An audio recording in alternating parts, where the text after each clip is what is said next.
Okay, hello everyone. Welcome to Lunar Alchemy. We are looking at the transit through gene key 46 and the archetype of the sensual.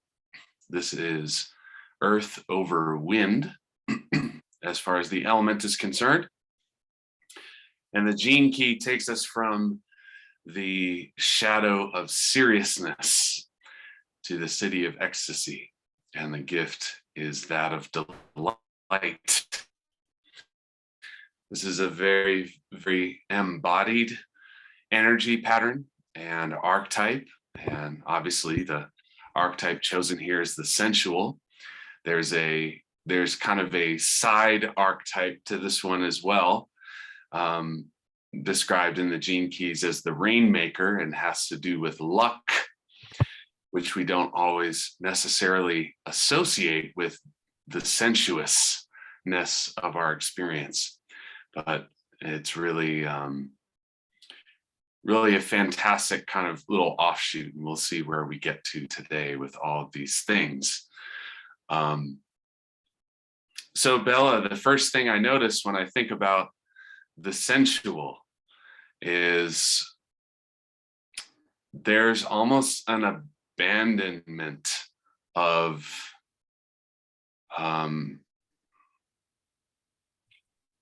the concerns of life experience that begin at the mental layer and go up beyond that. It's so incredibly deep into this earthiness of our existence. And I wonder, I'm curious to hear about how does this archetype take over a human being who is so incredibly conditioned to be in our brains and in our thoughts and in our minds. I mean, it's very rare to come across a person these days who would say, oh yeah, most of the time there's not much going on up here. I'm just so in my body that I'm good. there's no even analysis of it. So how does this happen, and how can we have more of that if we're not there? Right. I feel part of that choice to call it essential and not the rainmaker had to do with exactly what you were speaking about, because really it is about coming into the body, and it actually also feels like it's the feminine way, what's coming in back into the earth again, both in women and in men. So when we look at what this hexagram is made up of, we have the 2 and the 57. The 2 is the feminine, the earth, and then the 57 is the intuition and the wind, and also that kind of light touch, right? So I feel that both of these, however, have absorbed a lot of the darkness that's been going on in the world, or the misunderstandings. And it has a lot to do with focus, because when we look at the earth and everything that she has absorbed and everything that she is embracing, not only the good things, somehow that could be her focus. Oh, everything that's been done to me. Or again, her focus as the feminine is to orient in every moment with whatever that comes in front of her or to her or through her. So it's the focus from the circumstances, the outside circumstances, which is the dilemma, I guess, or the victim state for that gene key, to actually the beauty of being able to embrace and receive everything. And then I feel similarly with the wind, everything that you hear. And here we have the fear of tomorrow in this gate or this gene key. And in the wind, there is a lot. Here in Miami right now, we have been following the course of a hurricane that is over the Bahamas, and we don't really know where it's going to hit Florida. And of course, when you listen to the wind, there can be a lot of scary news that are there. But what is it to hear beyond that and to come back into our own clairaudience? I actually really love clairaudience as the acidic state or the higher state of the 57, because I feel like clarity almost brings us back to the mind again. Oh, a clear mind. No, this is clairaudience. This is to be able to walk through the world and hear the wind and work with the wind and follow the wind. So really for me, as we have those two feminine archetypes, the feminine, the intuitive, and they come together, creating the sensual, which is coming back into the body with a focus, not on everything that's serious and everything that could possibly go wrong, but all the serendipitous that comes with the wind, that comes with receiving, that comes with being open.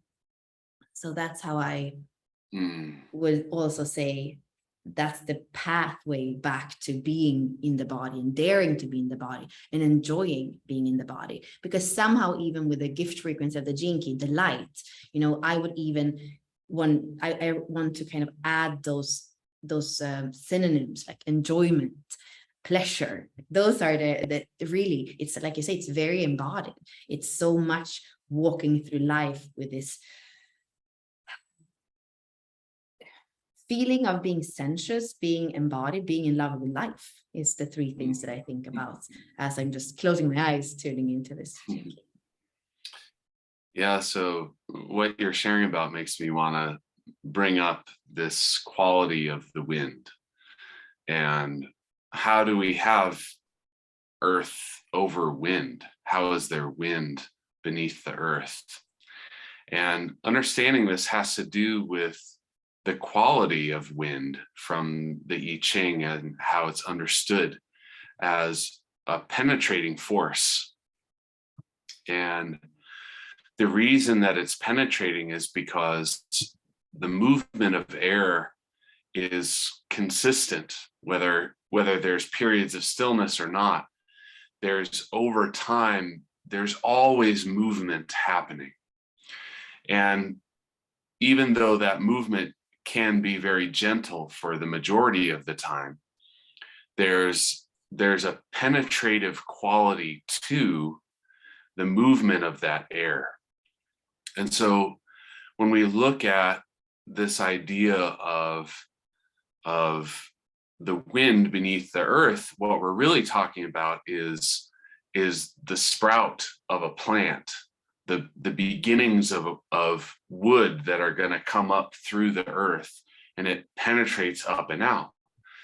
And so I've been thinking about this. I'm like, okay, like now let's talk about the earth elements in the body. Like we've got minerals and tissues and stuff. Is there stuff sprouting up out of our body? You know, like there's this old, funny old, like a myth that we often get told, or we used to often get told when I was a kid, about eating watermelons and swallowing the watermelon seeds, and that this would grow, you know, like a watermelon plant up out of your body, you know. And I'm thinking about this image as I'm looking at this gene key, because of course that seems to be where it would go. But when I think about what you shared, Bella, there's this penetrative quality of our awareness that is very, very gentle. If we allow our awareness to penetrate the sensation of our experience, good or bad, pleasure or pain, doesn't really matter what it is. If we allow the gentle penetration of our awareness to flood the sensation, then we can actually move into a state that goes beyond the quality of the actual sensation. And I think that's where we start to see what the sensual is really, this archetype of the sensual is really all about. It's like, okay, what's the sensation of pain? Well, it hurts. And our reaction is, oh, I want it to stop. But the sensual doesn't say that. The sensual penetrates the sensation and goes deeper into the experience to fully feel that pain. And when the sensual does that, the response isn't, it hurts. That's not what you say. It's more of a, it's just like pure experience. There's no mental judgment about it. So, all right, Starbucks says, I love a good suffering. Maybe we'll get to that point later on.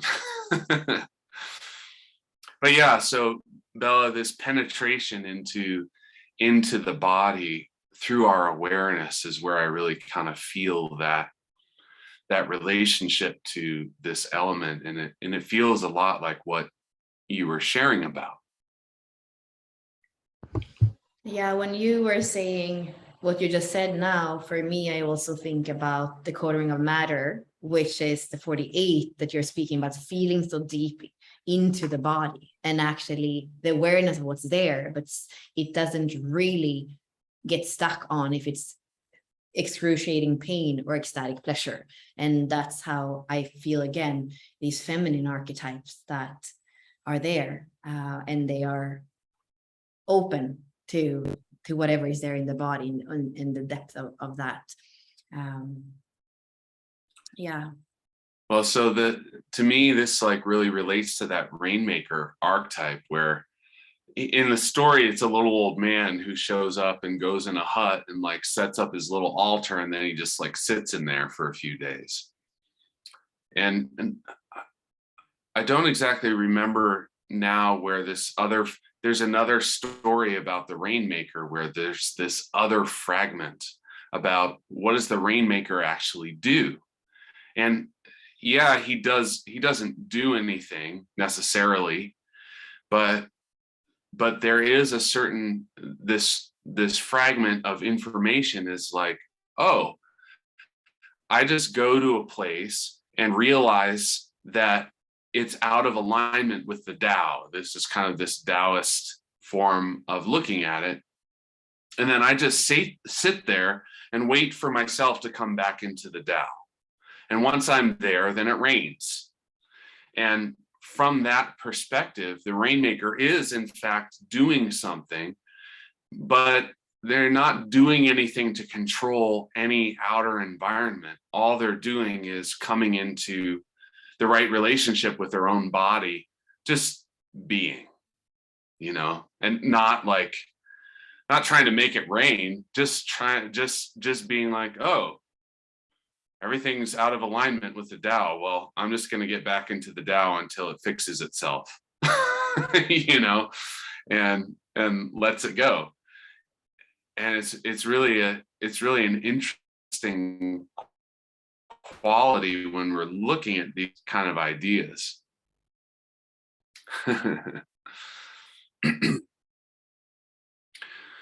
So,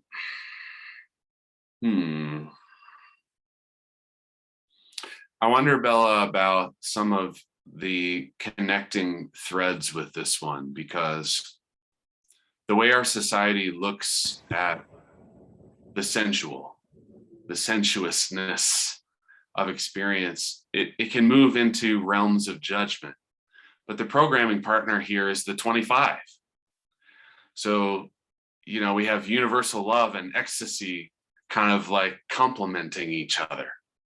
And there's not a lot of, it doesn't feel to me yet, but there's a whole lot of accepted space within our societal ways of looking at things for embodied ecstasy to be sitting alongside the highest frequency of love that we could imagine. And maybe this is about sort of religious conditioning or the things that we've associated with what we might call a form of divine love. But I wonder how you see the relationships with this.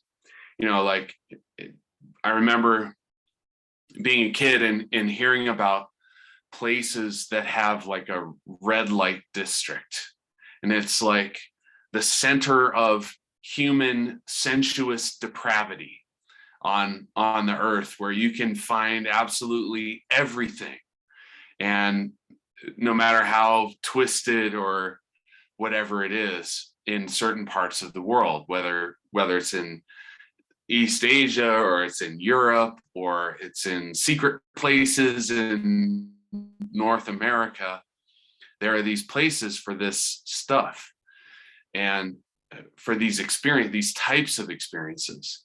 And the connection to the 25 for me makes it feel as if like our whole idea of what it means to be sensual doesn't really connect to that layer of experience very much at all. And I'm wondering about how you see those things, and if there are other, you brought up the 48 from what I was saying. Are there other things tying in here that can give us this bigger picture of what is this archetype?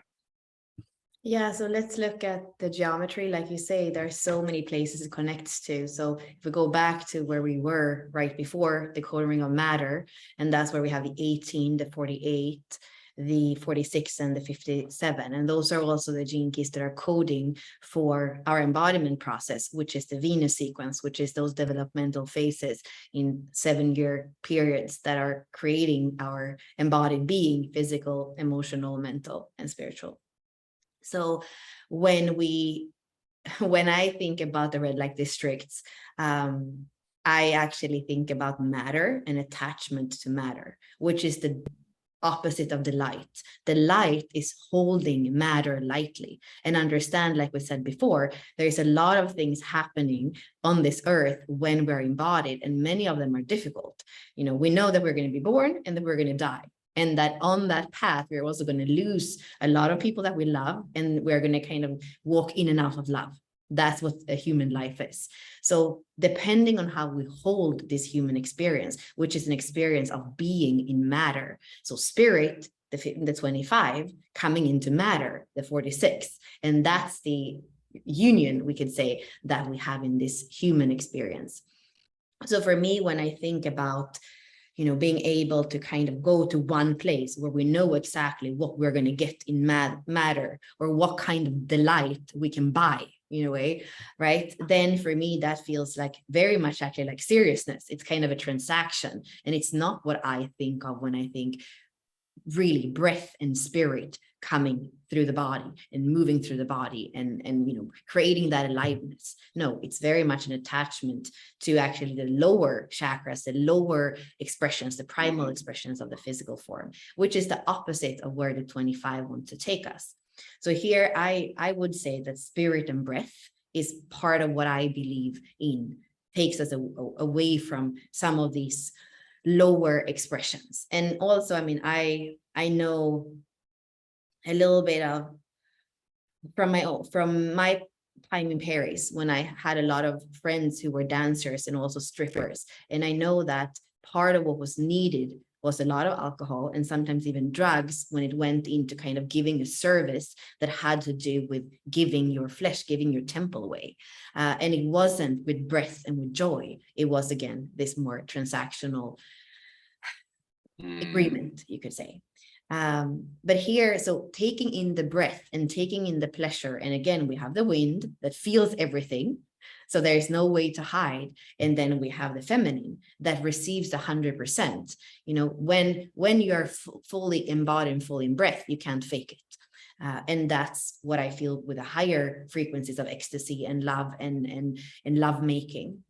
And here I also want to bring in the last part of the geometry, which is the 29. So when we look at the body graph, we have the 29 connecting to the 46, connecting the heart or the higher self to the sacral primal energy. And this is a tantric circulation. So it's not saying only it's about sublimation into universal love. No, it's saying this is a circulation from heart into our human life force, like our human embodiment. And it's that circulation, the tantric circulation. I meet life, I meet humanness, I meet love, I even meet fear in fullness. I can face that. It's tantric. It's facing life as it comes up in the moment. And here again, we come back to the sensing. So this is sensing circuit. In the moment, we might not even know how to make sense of that, sometimes even overwhelming or not knowing where we're going to go with what we are experiencing. That's the sensing circuit. And however, with that 46 together with the 29, it says yes to the experience. And this, John, this is your life's work, is saying yes to the experience fully, wherever it might take us. And the last point I want to kind of bring in here is about the 46 actually not being an emotional gene key. And part of that is why that's part of how it's so courageous.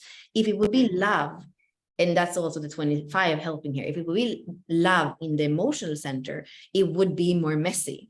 It would be more human in a way. But here it's about sensing the experience fully. And the 46, it's not overwhelmed by emotion, because again, it holds everything that's in matter, moving through matter, emotions in the human realm. It holds it lightly, and it sees even, it sees beyond it, and it sees this human experience for what it is.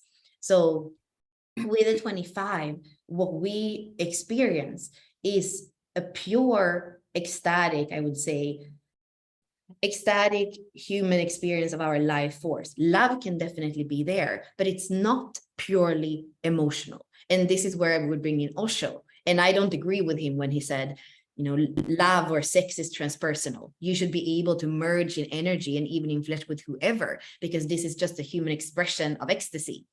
I do not agree with that, but I do see that quality of it's beyond emotion. It can be beyond emotion. So to be so alive in the moment, in the union with your own being, your own breath, and another, that it doesn't really matter. It doesn't really matter who it is, or what comes after, what happens after that. So it's very different from the tribal circuitry, where we have that support, that touch. I need to touch you now because I need to know that you're going to be here with me. That's not what the tantric energy circulation is. And that's actually not holding life as lightly, where the serendipity and the synchronicity in every moment is what's experienced here. Yeah, so this archetype, this gene key, the frequency, the gate, whatever it is, it feels like there's all this stuff happening that it's connected with. And I'm really, really glad that you brought in the breath, because when I was discussing, well, how do we get wind into the earth? Well, and this relates to the 25 and the connection to the 46 is through the breath, that the spirit is to come into the body.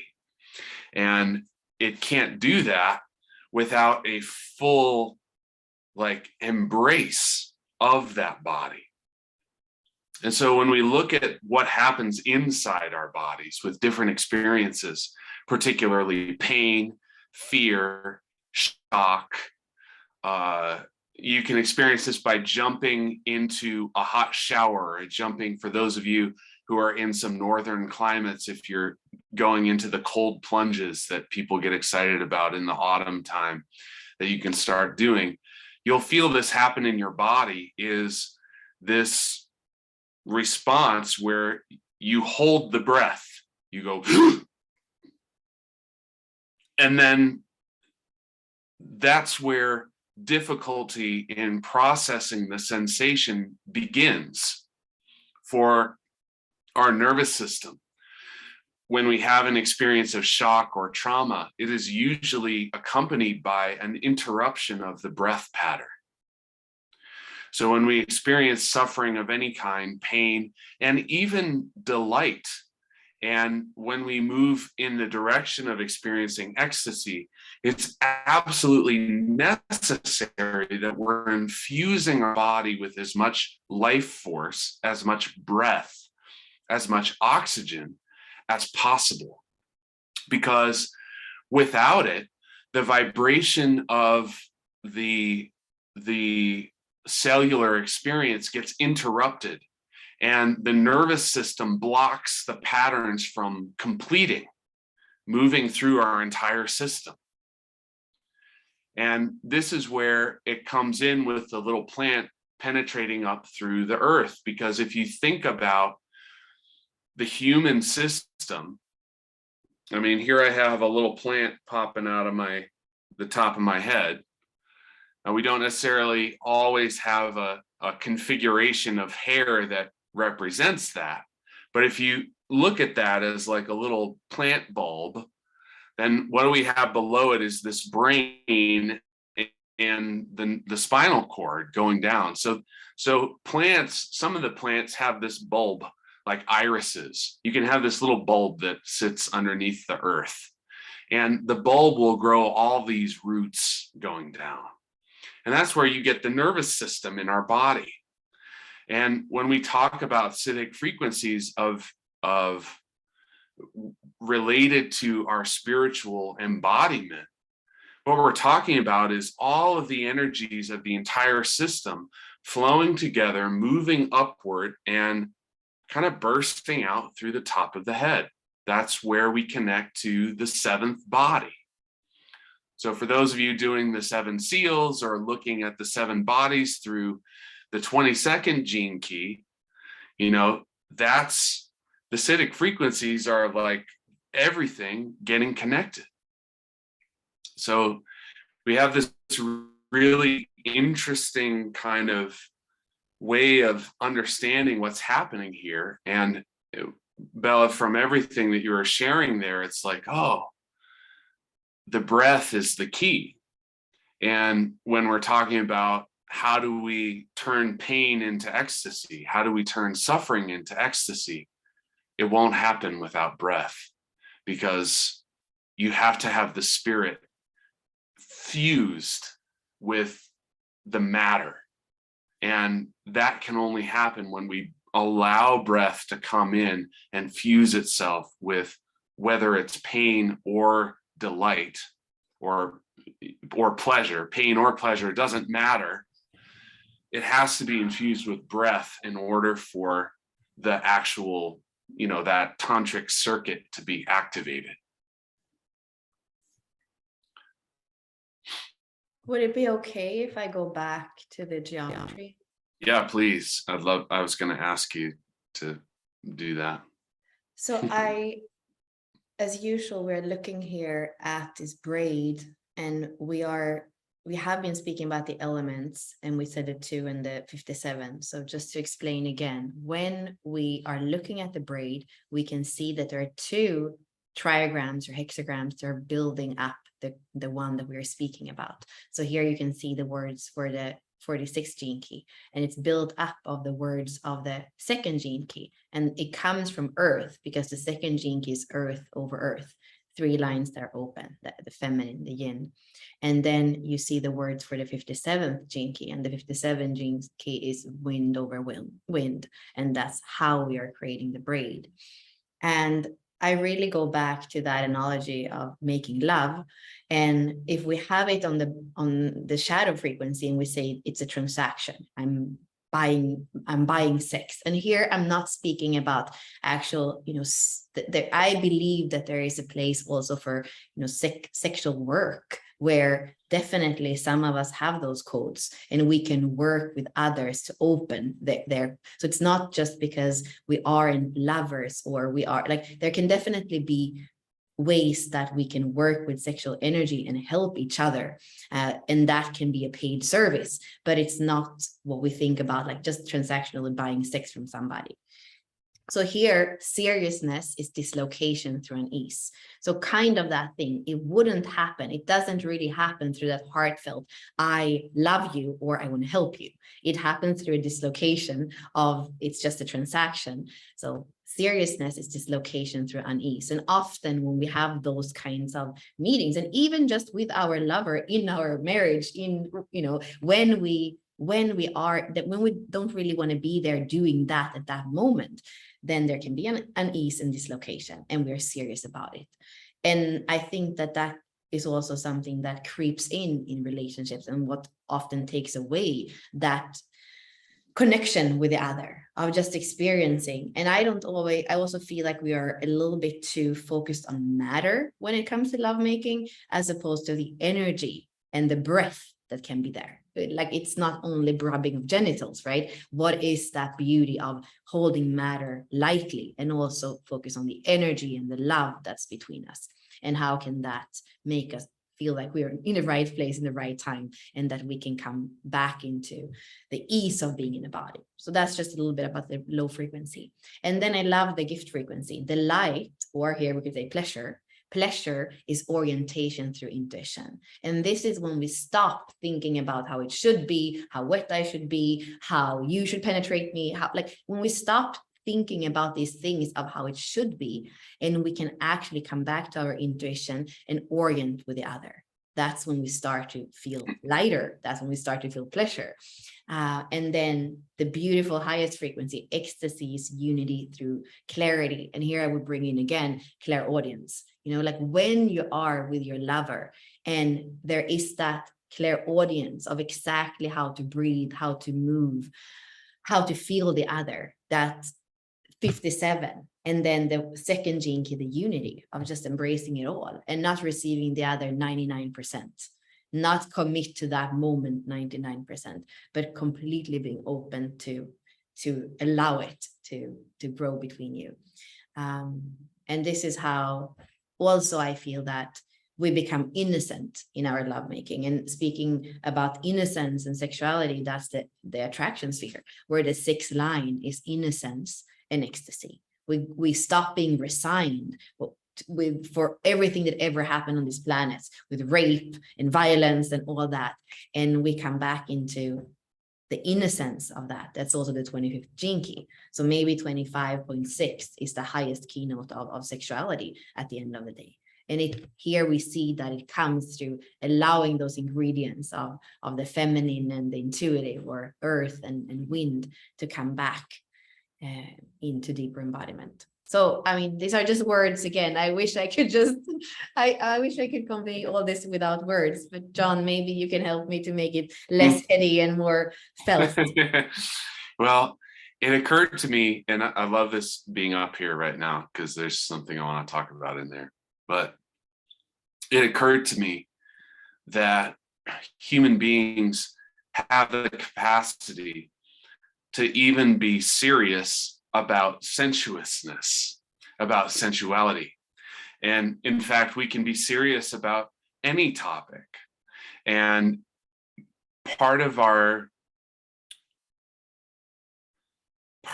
quality of the thoughts that get produced by the frequency that we're carrying is, to a large extent, governed by this shadow. I mean, the shadow of seriousness is one of the biggest shadows on the entire planet that everybody's got a piece of. You know, it's like, who here has never been serious about something in their life? You know, it's all over the place. And one of the things, you know, I can't say that I have a full understanding or awareness of this energy of ecstasy, but I know that I've touched it one time. And the moment that it transformed my experience, the moment my experience transformed and I experienced what I can only describe as ecstasy, I started laughing like crazy. And I couldn't stop laughing because it was so, I don't know, I wasn't even amused. It was just pure laughter, pure joy. And that was a moment where I was like, oh my gosh, I got the cosmic joke. And what I felt in my body, the sensation of that feeling in my body was ecstasy. But what the realization was, what my brain was kind of like trying to understand, or what my thoughts, the experience of my thoughts, was essentially what this braid says.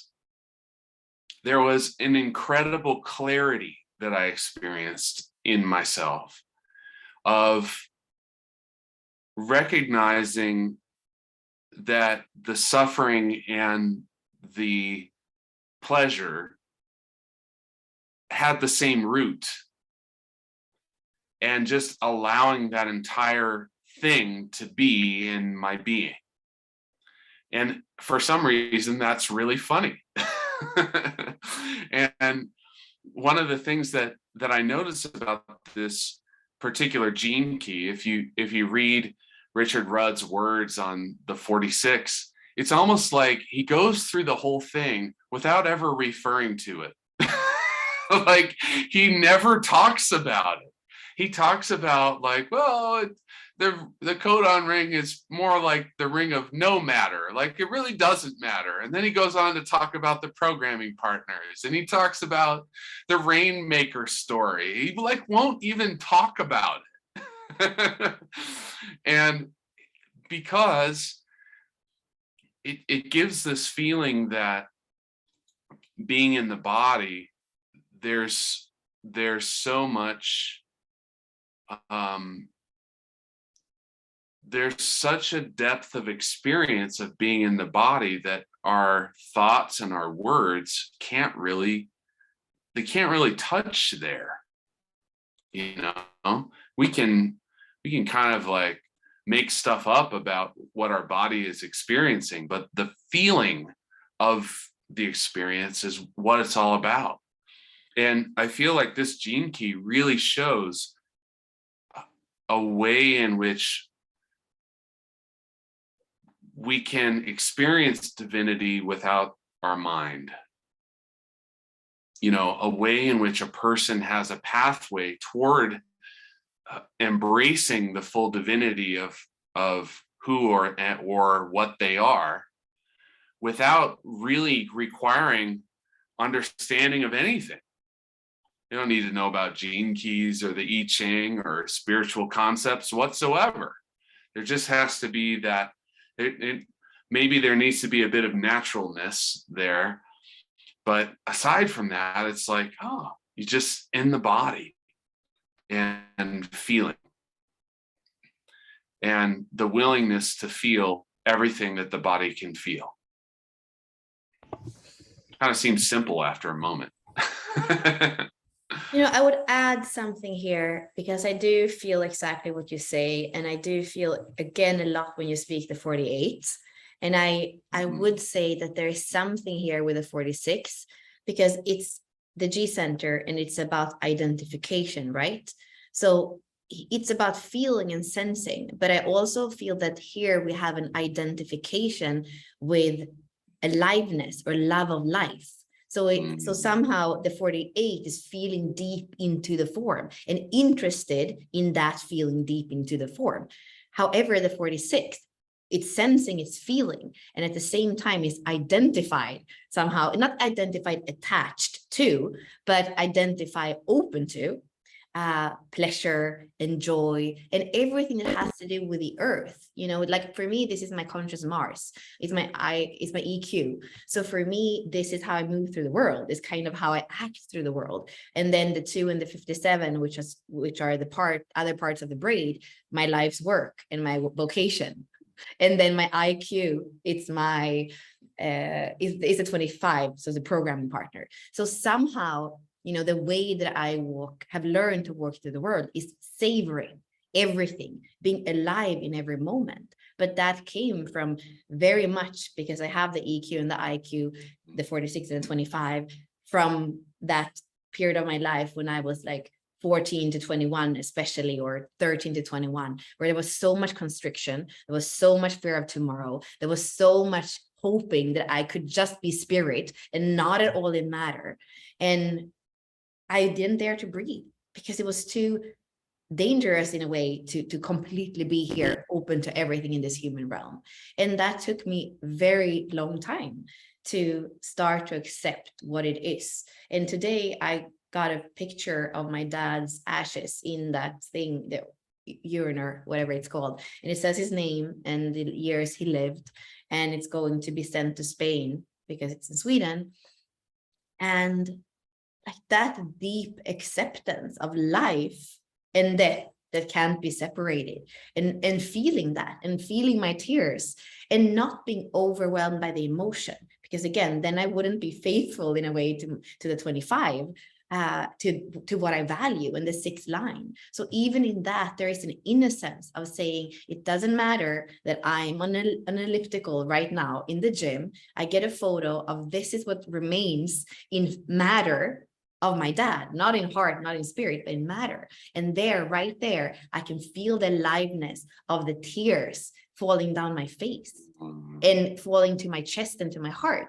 For me, that's the aliveness. It's not an overwhelm. Somebody could come up to me, or there could be a fire outside, and I'm completely capable in that moment to function. But it's that willingness to feel deeply and feel my life even more, and knowing that, somehow around the corner is death.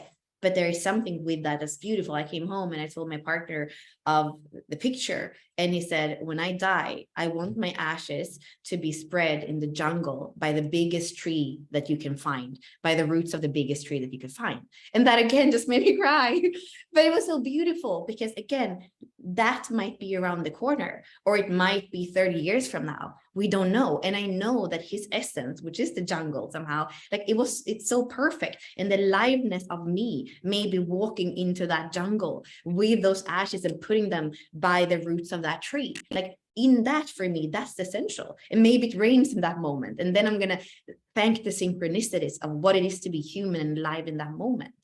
So that's for me the essence of this 46, when we dare to live it lightly, alive, open in our heart, instead of constricted, afraid, and not wanting to feel like the intensity of what it is to be human.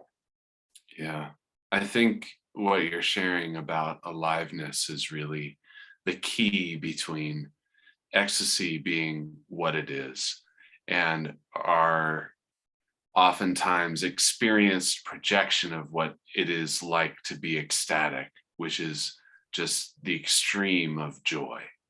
And to say that it's the extreme of aliveness, like how, if you are absolutely as alive as you can possibly be, there is no other state you can be in than ecstatic. And there is a joy that emanates from that, but it isn't necessarily the quality of what's being experienced. The joy just flows because that's the movement of the wind that comes through, and there's no resistance, so there's joy. But the heart of it feels like aliveness. And it's interesting that here we are talking about the heart and breath, and what could be more central to aliveness than the heart and our breath working together. So there you have it, the heart as the earth and the breath as the spirit or the wind.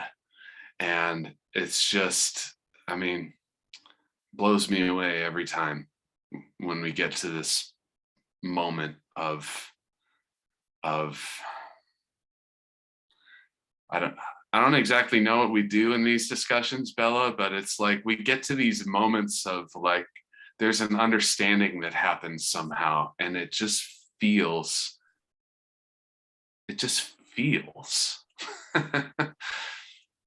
Yeah, and that's where I want to also tie into when we say the extreme of aliveness. I also want to say that there is something really subtle with aliveness. And sometimes in these discussions, I feel like we come to this subtle moment when something drops in and we have that realization somehow.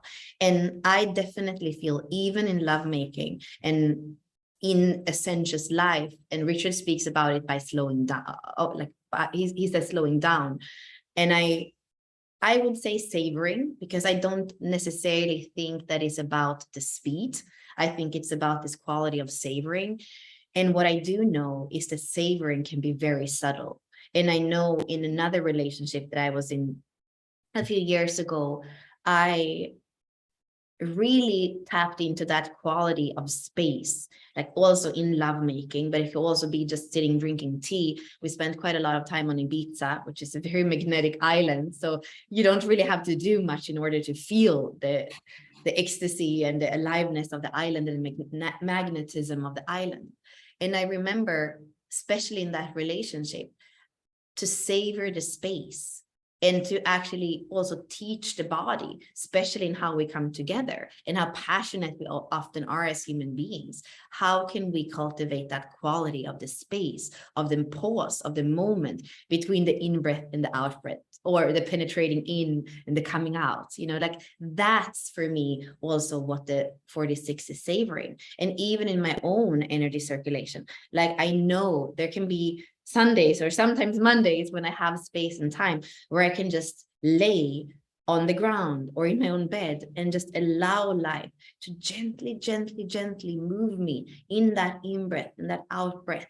So somehow when we speak about ecstasy, extreme aliveness can be extremely subtle. So it's not overwhelming or overpowering or over loud. It's about that little thing that barely you see that your chest is moving with that breath. That for me is the city of ecstasy. Beautiful. So thank you all for such a beautiful discussion. Our chat space was loaded with both intellectualism and embodiment and feeling and reflection and just all sorts of amazing, incredible ideas flowing by in tandem and in response to what Bella and I are sharing. And I just want to appreciate each of you for sharing some of your aliveness in this space, whether it's just listening or commenting. It's really, really beautiful to come together in this way and to be able to share from this perspective. We will begin our transmission shortly, and each week we have our elemental transmission to bring some of these qualities as deeply into our awareness. These elemental transmissions reach into the etheric layer, which is just that energetic space that is just the same as our physical body, but is slightly more subtle. And that way, our connection to this archetype can become a more profound, embodied one, rather than a sort of mentally projected one, if that's available for us in our path at this time. So thank you all for joining us. I'm sending loving presence to your heart from mine. And we'll look forward to seeing you. I believe Bella and I are going to have a conversation this afternoon about how to schedule the next Lunar Alchemy, which will more than likely take place this week, because we'll be having a transit taking place here just about to start and finishing before next Monday. So stay tuned for that. And we'll see you all next time. And bye-bye for now.